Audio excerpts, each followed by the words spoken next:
Hello Aquarius, what is going on? Welcome back to the channel. My name is Gobind and this is your channel for grace.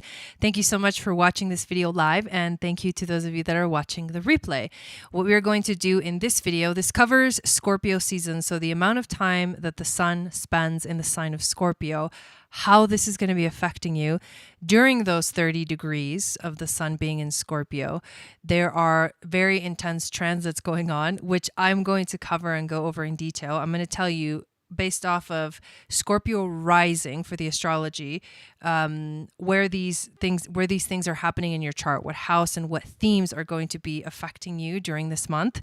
And then for the intuitive reading, I pull 5 cards: an intuition card, a challenge card, overall theme, wisdom from the ancestors, and also an animal spirit card to guide you through the month. So look to all the videos that I'm putting up for Scorpio season. Look to the astrology part for your rising sign, and then and the astrology and the intuitive reading for your rising sign.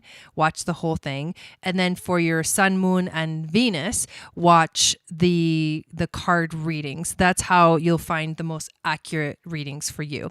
So before we get into it, I do want to invite you to download my free moon astrology guide, which is going to tell you what your psychic gifts are based off of your moon sign. And then it enters you into my email list. And that's the best way to stay in contact with me. Hello, Justin. Welcome in. And I send out a weekly moon magic report. So it tells you what like the astrology is, the horoscope for the week, what the moon is doing. Hello, Shelly, welcome in.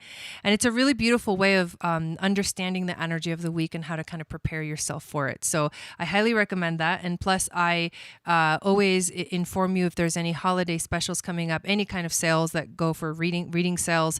I do astrology readings as well.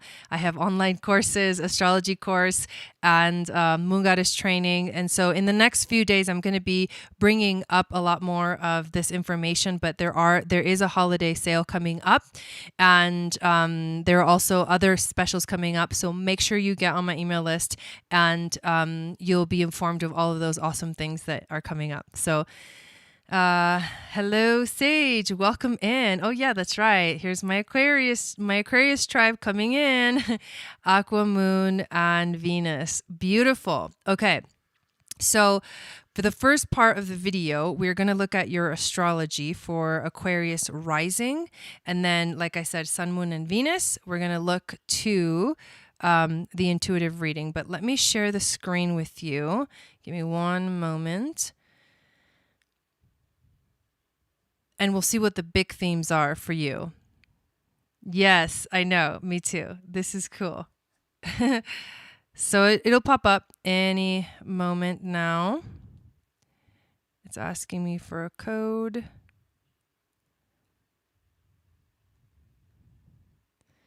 All right, there we go. So you should be able to see that on the screen now, and I am going to just go right into basically what are the major things that are happening this month for Aquarius rising. So the first thing that has already happened, but is very significant, is the sun. So this last Saturday, the sun entered into the sign of Scorpio. And for you, Scorpio is in your 10th house of career. So think about this as the big theme. Every year when the sun moves into Scorpio, if you're Aquarius rising, this is where this affects you. This is the area of your life where this affects you. But the sun entered into this sign. And so the theme for you for the next 30 days is very much focusing on career and life path, because that is what the 10th house is. The planet Mars on Saturday, this coming Saturday, is going to be moving into Scorpio as well. So you can add that to this energy. The reason why this is such an intense month, first of all, it's Scorpio season, and this season is known for the veil being thin, meaning the veil to communicate with your spirit guides, your angels, your teachers, your ancestors, those loved ones that have passed on, is thin. The veil between the living and the dead, in a way. And so this is a powerful time for meditation, activations, astral travel journeys, communicating, speaking with your spirit guides, because you will receive a lot of powerful messages if you tune in to that frequency, and it's easier to tune in during this time. That's why Scorpio season is very powerful. And also it's the same for the whole, pretty much all of the fall season, but especially as we get closer to Samhain, which is one of the cross-quarter holidays in the Celtic wheel, which is right around Halloween. That's where this energy is the most potent. And that's the moment where we're exactly right in between the fall equinox and the winter solstice. And so that's why it's called a cross-quarter day. So this is powerful time. Mars in Scorpio is about drive, motivation, but like a relentless drive to just move forward. Doesn't matter what's going on. Nothing will get in your way. You will, if things get in your way, you will just kind of plow through them. So it's important to take action in terms of your career, take action in terms of your life path, take action in terms of showing up for the world this month. On that same day, Venus is going to enter her wholeness phase. She is currently in your 11th house.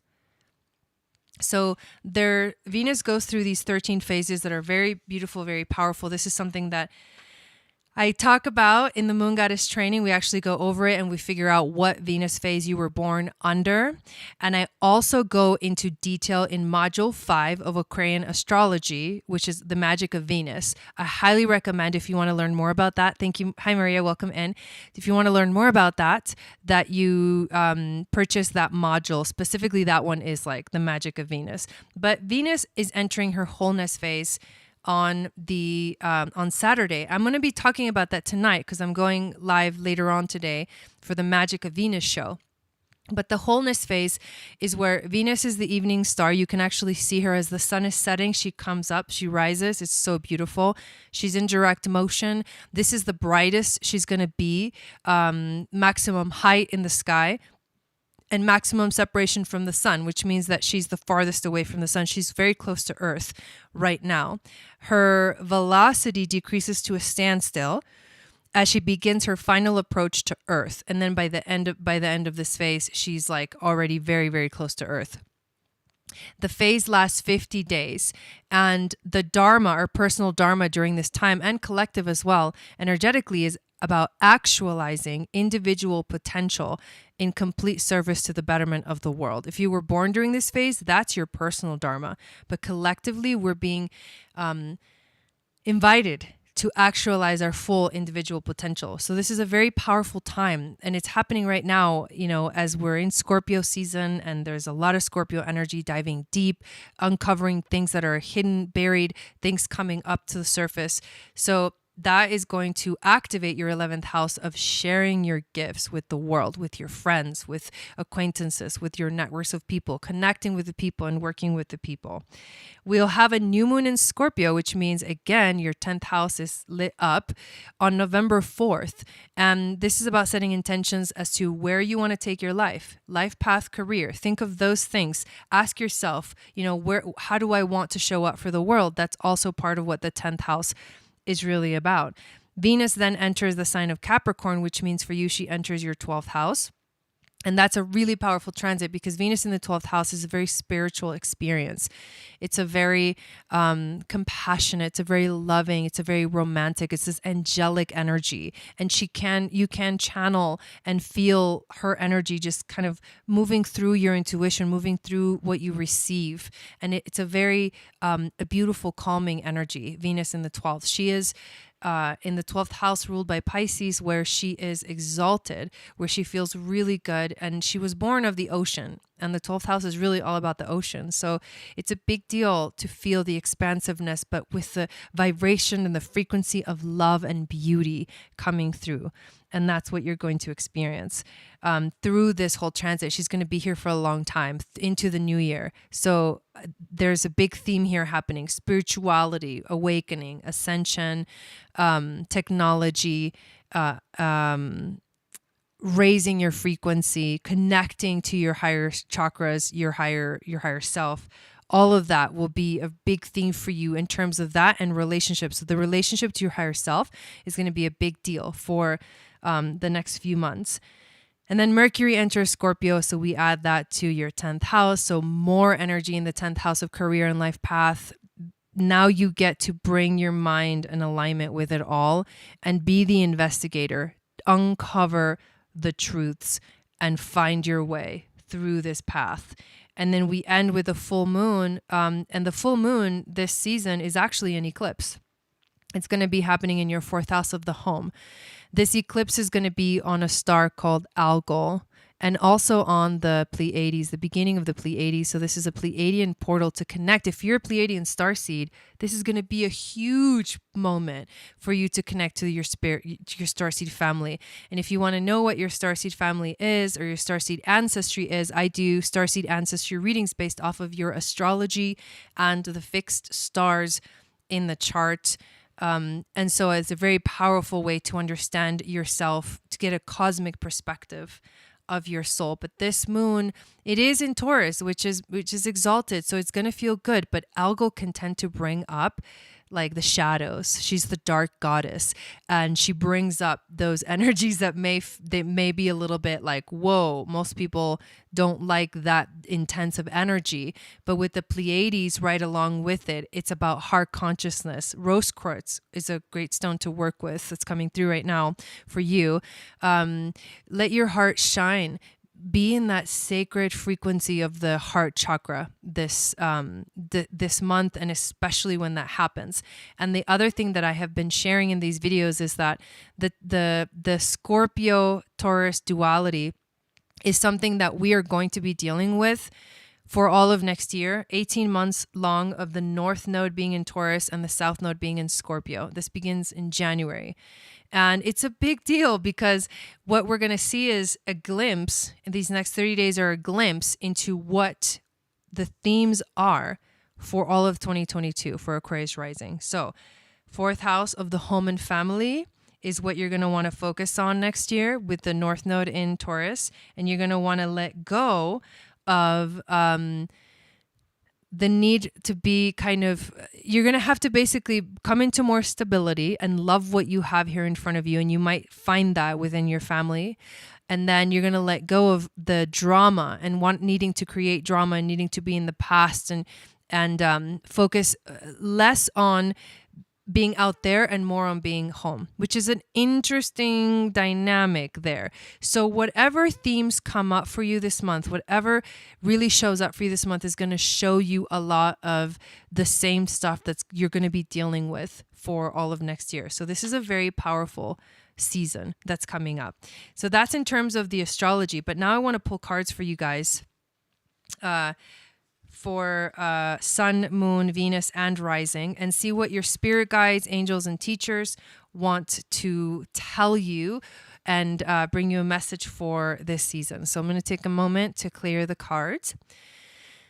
Thank you, spirit guides, angels, and teachers, for being here with us today. I would like to ask help clearing the energy of the cards as well as my energy, so I can be that open channel of wisdom and grace, intuition to flow through. And we would love to know what is the message for Aquarius, Sun, Moon, Venus, and Rising for this Scorpio season for these next 30 days. And we're already into Scorpio season, so know that we're already full swing into it, but still, this is just the first week. I'm going to pull all the cards and then I'll show you what we get.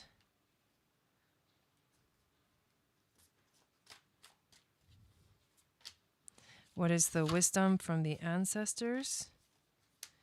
All right. And then what is the animal spirit that is going to guide Aquarius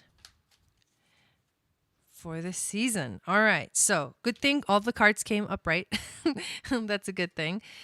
We've got, I'll show you the Knight of Pentacles, Four of Wands, Four of Pentacles, the Moon Child or the Moon card, and then the Frog as your spirit animal. So the intuition card is the Knight of Pentacles. The Knights seem to have a good grip on the energy of the element of that suit, which for the Pentacles, it's the earth element. So it's a very grounded energy. It's also methodical and it's dependable. So what you're going to experience, or the best way to experience this month, is to be grounded yourself, to do things methodically, to give yourself some kind of a routine that helps you to stay on track and to feel that you can depend on yourself. The challenge, this is very interesting to have the Four of Wands as the challenge card. So the Four of Wands, in many traditional tarot readings, the Four of Wands can indicate a marriage, but it really is about celebration. It really is about stability, and it is about harmony coming into your life. Why is this challenging to you? Well, sometimes we get used to the commotion of life. Sometimes we get used to the ups and downs. And even though we say, well, where I'm exhausted like I want this to be over, the truth is that in those moments we grow so much. And so our soul kind of craves those difficult moments. But you may find that if you allow yourself to celebrate your life and celebrate where you have the moment you have reached here and how you have gotten here, and the fact that you are in this space, time and space, and you are feeling, at least in this moment, there's some kind of harmony coming your way. That is going to be where you find the joy of going through the difficult times, is knowing that it really is all a celebration, and because you have been doing a lot of work. That's how you find stability, is you work on your shadows and you allow things to come up, and you don't block things. You don't resist those changes and those shifts. Now, there is something interesting happening in terms of the overall theme. This is the card of the Four of Pentacles. And the Four of Pentacles, in this image, she's kind of holding on to her throat. And it's like, there's almost like a blockage. There is a blockage. And this is something that you may be blocking within yourself. This is the desire to be in control of everything. That's going to block your growth. The desire for security, but so much that you're afraid of releasing and letting go of things. So you don't surrender to the flow of life. You hold on to what you have so tightly that you stop anything else from coming in, because what's underneath the surface of that holding on is the fear that you don't have enough. So that's what you have to let go of. Let go of the fear that you don't have enough. Let go of the fear that you are, that you somehow lack something in your life, whatever that thing is that you feel like you lack. Let go of the fear that there's something missing, and let go and be able to surrender and release what you have. Free yourself of all those attachments. This is about freeing yourself of your attachments so that you can truly feel the abundance, and the abundance can really truly come. You have to open yourself up to that energy to receive like that celebratory, powerful energy. You have to let go of, you can't hold on to things so strongly. And then your wisdom from the ancestors is the Moon Child card. So the moon is about facing your fears. It's also about witnessing and being with your emotions and not feeling like you have to run away from your emotions. It's giving yourself time to process everything that has been going on and facing those things that make you feel super uncomfortable. One of the ways that you can heal yourself during this time is to allow yourself to cleanse your energy, cleanse body, mind, and spirit. And the reason I say that is because you got the frog, and the frog is about clearing, cleansing, and healing. The frog and the water element are almost inseparable. And the moon is also the element of water, so we can bring this in too. The frog spends its first months of life entirely within this healing element, and then emerges to rest on land. But no matter how earthly the frog becomes, its need for cleansing and rejuvenation is regular. Frogs tend to become overworked and undernourished, so it's vital that such sensitive creatures practice self-care. This card serves as a reminder that water helps us cleanse, forgive, and release. Time to dive in. Frogs aren't meant to carry a heavy load.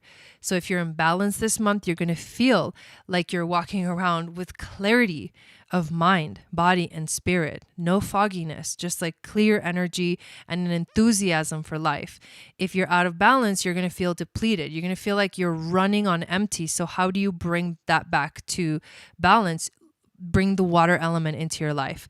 Go to a lake, go to a river, go to an ocean, go to a bathhouse, take a bath, cleanse yourself, take showers, drink more water. For sure, drink more water, and you'll start to clear, because it's about clearing. There's something about you're clearing a lot of things. You're letting go of the weight, dropping the weight. Scorpio season is definitely for that. So you're dropping the weight. So you got to bring that water element in to cleanse and release and let go of anything that's no longer serving you, anything that was holding you back. So beautiful message, Aquarius. Thank you so much for watching this video. I will be back in a moment to do Leo, the opposite sign. And I hope you guys have a beautiful Scorpio season. And I hope that you find your way through and cleanse your energy and step into more purpose in your life. Sat Nam.